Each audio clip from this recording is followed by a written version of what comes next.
Chop মুড়ি বিক্রেতা থেকে মাত্র ২৪ বছরে ১০০ কোটি টাকার মালিক। শুনতে অবাক লাগলেও এমনই অবাস্তবকে বাস্তবে পরিণত করে দেখিয়েছেন বীরভূমের এক ব্যবসায়ী।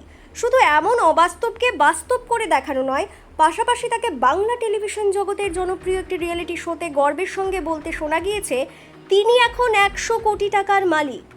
যে মানুষটির বাবা একসময় অর্থের অভাবে, চিকিৎসার অভাবে অসুস্থ হয়ে প্রাণ হারান, যে মানুষটি টাকার অভাবে উচ্চ মাধ্যমিকও পড়তে পারেননি, সেই মানুষটি আজ কিভাবে মাত্র ২৪ বছরে ১০০ কোটি টাকার মালিক হলেন?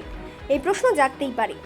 মাত্র ২৪ বছরে ১০০ কোটি টাকার মালিক হওয়া ওই ব্যবসায়ী হলেন বোলপুরের শান্তিনিকেতনের শ্যামবাটির রাস্তায় চপ মুড়ি কাপড় সবজি বিক্রেতা রাম সাউ। পরিবারের বড় ছেলে হওয়ার কারণে বাবার মৃত্যুর পরই তাকে সংসারের হাল ধরতে চপ মুড়ি সবজি কাপড় ইত্যাদি বিক্রি করা শুরু করতে হয়। যখন অন্যান্য ছেলেরা স্কুলে যাচ্ছে তখন তাকে শিক্ষকরা দেখতেন এইভাবে ব্যবসা করতে। রাম সাউ এবং তার ভাই শ্যাম সাউ বর্তমানে একাধিক রিসোর্ট, পর্যটন ব্যবসাও সম্পত্তির মালিক। তবে তাদের এই উত্থানের পেছনে কিন্তু রীতিমতো ব্যবসায়ী দূরদৃষ্টি সম্পন্ন মডেল রয়েছে। আর সেই দূরদৃষ্টি সম্পন্ন মডেলের কারণেই তাদের এই ব্যবসা এখন রাম শ্যাম মডেলে পরিণত হয়েছে। আর সেই কথাই নিজের মুখে জানিয়েছেন রাম সাউ। দেখুন, আপনারা কিছু জন আছেন লোকাল, যারা আমাকে দেখেছেন আমি কীভাবে কী করেছি, লুকানো কিছু নেই আর লজ্জারও কিছু নেই। যেটা হলো যে আমরা যখন আমি ক্লাস 5-এ যখন উঠি তখনই আমার বাবা মারা গেছিলেন বিনা চিকিৎসায়। আমার টাকা পয়সা কিছু ছিল না এবং আমাদের ঘর ছাওয়ানোর মতো পয়সাও আমাদের ছিল না, যার জন্য আমরা কারেন্ট পার্ট থেকে আমরা শহর কেটে 2 ভাই ঘর ছেড়েছিলাম। একবার খেতাম না, এরকম প্রচুর কষ্টের মধ্যে দিয়ে আমরা উঠেছি। তারপরে আস্তে আস্তে আমরা যখন মাধ্যমিক পাস করলাম, মা অনেক কষ্ট করে নাড়ু চিড়ে নাড়ু বিক্রি করে আমাদেরকে গ্রামে বিক্রি করে আমাদের মাধ্যমিক পাস পর্যন্ত করিয়েছে। মাধ্যমিক পাস করার পর আমরা এইচএস পরীক্ষার জন্য আমাদের পয়সা ছিল না, আমরা পড়তে পারিনি। তারপরেই কিন্তু আমি ওই ভুবনডাঙ্গা যে মার্কেটটা হচ্ছে কবিগুরু হস্তশিল্প মার্কেট, সেখানেই কিন্তু আমার শুরু হয় মাটির পুতুল বিক্রি করা, 2 টাকা করে রবীন্দ্রনাথ ঠাকুর। তারপরে আপনার সবজি বিক্রি করা, চপ মুড়ি বিক্রি করা। এইভাবেই কিন্তু আমার আস্তে আস্তে কিন্তু আমি ব্যবসায় নেমে যাই। যেহেতু আমি ঘরের বড় ছেলে ছিলাম, সেহেতু আমাকেই দায়িত্বটা নিতে হয়েছিল। তারপরে আমি ব্যবসা করার পর তারপরে চলে আসছি আমাদের বাটি কাঁথা স্ট্রিট, যেখানে শান্তিনিকেতনে একটা ক্রেজ ছিল বাটি কাঁথা স্ট্রিট। সেটা আমাদের কিন্তু ওই মার্কেটে ছিল, কিন্তু সবাই সেইভাবে ঠিক বিজনেস করতে পারছিল না। যেটা আমার মানুষের কাছে ভালোবাসা ছিল, মানুষ কিন্তু আমাকে চাইতো যে রামস্বামীর কাছ থেকেই নিই কিছু। তো আমি কাঁথা স্ট্রিট বাটিকের আইটেম শুরু করি। আস্তে আস্তে আমি অনেকভাবেই আরম্ভ করি, কাঁথা স্ট্রিটের ব্যবসা শুরু করি। কাঁথা স্ট্রিটে প্রায় এখন না হলেও আমাদের কাছে আর্টিজেন অনেক মেয়ে আছে যারা কাজ করে, 10,000 12,000 মেয়ে কাজ করে, ঠিক আছে, 10,000 12,000 মেয়ে কাজ করে তা কাঁথা স্ট্রিটের কাজ। এবং এরকম প্রচুর আছে, যেমন টেলারিং সেকশন আছে, যারা আস্তে আস্তে আমরা কী হয় আমরা ম্যানুফ্যাকচারিং শুরু করে দিই এবং আমাদের হোলসেলটা আস্তে আস্তে বাড়তে লাগে এবং এত ডিমান্ড হয়ে যায় আমাদের, আমরা দিনকে দিন কাঁথা স্ট্রিট বাটিক এর উপর ডিমান্ড আমরা জোর দিয়ে দিই। তারপর ওইটা করতে করতে যখন আমাদের শান্তিনিকেতনে পৌষ মেলা, তারপরে শান্তিনিকেতনে আপনার ওই দেখবেন দোলের সময় আমাদের এখানে রুমে খুব ক্রেশ হয়। সেই সময় কিন্তু আমার যে কাস্টমাররা কাঁথা স্ট্রিট বাটিক নিত, তারাই কিন্তু আমাকে বলছিল, দাদা আপনার বাড়ি থেকে উঠবো, এখানে রুম পাচ্ছি না। তো এই ব্যাপারটা শুনে তারপরে আমরা কী করলাম যে আমরা একটা 6 কাটা জায়গা কিনে একটা 6টা রুম করে আমরা কিন্তু ভাড়া দিতে লাগলাম।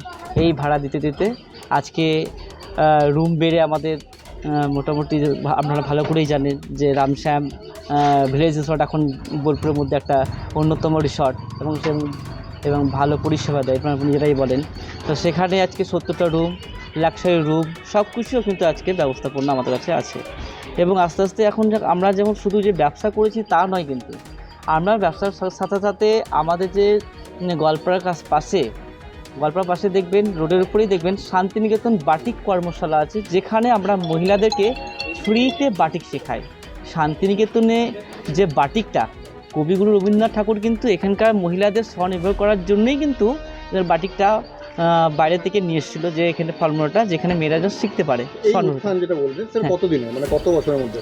দেখুন, আমি যখন মাধ্যমিক পাস করি 2002, তখন থেকেই মনে করুন আমি কাজে লেগে গেছি। পড়াশোনার দিক থেকে যখন সবাই পড়তে যেত তখন আমি রাস্তার ধারে চপ মুড়ি বিক্রি করতাম, আমার স্যাররা পেরিয়ে যেত, আমি চপ মুড়ি বিক্রি করতাম। আমি কিন্তু কাজটাকে একটু সততার সঙ্গে নিয়েছিলাম। আমার বাবা যখন মারা গেছিলেন তখন কিন্তু তার আগে উনি বলে গেছিলেন যে বাবু, যে তুমি কাজ করে খাও, সৎ পথে চলো, কাউ হিংসা করবে না, সৎ পথে যদি যাও আর তোমার লক্ষ্যটা যদি স্থির থাকে, তাহলে তুমি জীবনে একটা জায়গায় দাঁড়াবে। কিন্তু বাবার কথাটা আজকে সত্য হলো, আজকে যদি বাবা বেঁচে থাকতেন তাহলে হয়তো আমি বাবাকে বাঁচিয়ে নিতাম। যদিও বর্তমান পরিস্থিতিতে এত অল্প সময়ের মধ্যেই বিপুল সম্পত্তির উত্থানের কারণে অনেকেই রাজনৈতিক প্রভাব রয়েছে বলে দাবি করছেন। বিজেপি ও বামফ্রন্টের তরফ থেকে এমন দাবি করা হচ্ছে। হ্যাঁ, উনি যে এত কোটি টাকার মালিক হয়েছেন এই চপ বিক্রি করার পর থেকে, এটা আমরা এখানে যারা বসবাস করি তারা বুঝি যে কোন লাইনে হয়েছে, কী ইয়েতে হয়েছে। কিন্তু এটাকে এস্টাবলিশ করতে হলে তদন্ত দরকার। আমাদের যে তদন্ত সংস্থাগুলি আছে তারা তদন্ত করুন, তাতে নতুন কিছু আবিষ্কার হতে পারেন কিংবা ওর জেল হতে পারে, দুটোর মধ্যে একটা হবে। তিনি যদি গর্ব করে বলেন নিশ্চয়ই সেরকম তিনি বলছেন। তো আমি বলবো, একজন ব্যবসাদার যদি প্রতিষ্ঠিত হয়, একজন ব্যবসাদার থেকে যদি বড় শিল্পপতি হয়, তাতে আমাদের দুঃখ কষ্টের কিছু নাই, আর এটা হতাশারও কোনো কারণ নাই, হতেই পারে। কিন্তু যখন বলছেন এমন একটা সময়, এই সময়টা বড় খারাপ। তৃণমূল সরকার চলে গেল, বিজেপি সরকার চলে এলো, আর বিভিন্ন জায়গায় বিভিন্ন টাকার গুদাম, টাকার ঘর, টাকার উৎস বলতে পারছে না। আর ঠিক সেই সময় উনি বলছেন, তো আমি মনে হয় যারা তদন্তকারী সংস্থা তাদের সুবিধা করে দিলেন। তদন্তকারী সংস্থারা দেখবে, যারা এটা দেখার দায়িত্বে, তার ওই কথাটা কতটা সত্য, কতটা মিথ্যা, কতটা জল, কতটা সঠিক, এটা নিশ্চয়ই দেখবে। আর যদি উনি সত্যি ব্যবসা করে এত বড় হয়েছেন, সেই ব্যবসাগুলো সম্বন্ধেও খোঁজ খবর নেওয়া উচিত। তবে রামসাউ কিন্তু পুরোটাই সৎ পথে রোজগার করা, এমনটাই দাবি করেছেন বারবার। যেটা বলছেন সেরকম কিছু নয়, আমরা ব্যবসাদার মানুষ, আমাদের সব জায়গাতেই যেতে হবে, আপনাদের কাছেও যাই, তাদের কাছেও যাই, আবার যে সব জায়গাতেই আমাদের কাছে উঠা বসা করতে হয়। অতএব আমাদেরকে ব্যবসা করেই আমাদেরকে জীবনে আমাদের এই জায়গাতে দাঁড়িয়েছি আমরা। বলছি দাদা, আপনার উত্থান এতটাই জায়গায় যে আপনি নিজে দাঁড়িয়ে বলছেন দাদাগিরিতে যে আপনার এখন বর্তমান প্রপার্টি 100 কোটি টাকা, এইটা কীভাবে?